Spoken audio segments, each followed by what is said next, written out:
நான் பாடுனாலாம் டயர்ட் ஆக மாட்டேன். எனக்கு அது வந்து புடிச்ச விஷயமா ஸோ புடிச்ச விஷயம் பண்ணா டயர்டா வராதுல்ல.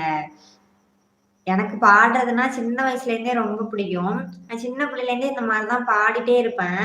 கத்தி கத்தி பாடிட்டே இருப்பேன். பட் என் என் கூட இருந்தவங்க எப்படி சொல்றது? அவங்க யாருமே என்ன மோட்டிவேட் பண்ணல, சப்போர்ட் பண்ணல. எல்லாரும் திட்டுவாங்க. ஏன் இப்படி கத்துற? தயவுசெய்து பாடாத.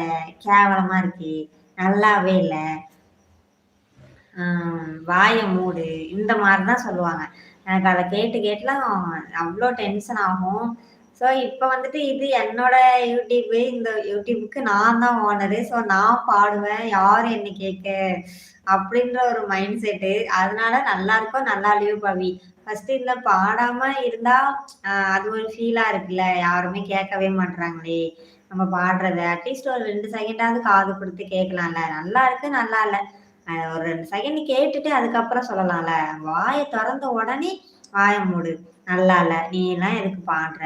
உனக்கெல்லாம் அதான் உனக்கு தான் பாட வரலன்னு தெரியுதுல்ல. அப்புறம் எதுக்கு பாடுற? அப்படின்றது. அதெல்லாம் எனக்கு ரொம்ப ஒரு மாரி ஸ்ட்ரெஸ் ஆயிடுவேன் நானு. அதுவும் சின்ன பிள்ளைலேருந்தே அதெல்லாம் கேட்டு கேட்டு வந்ததுனால ரொம்ப எனக்கு உடைஞ்சிருவேன் நானு.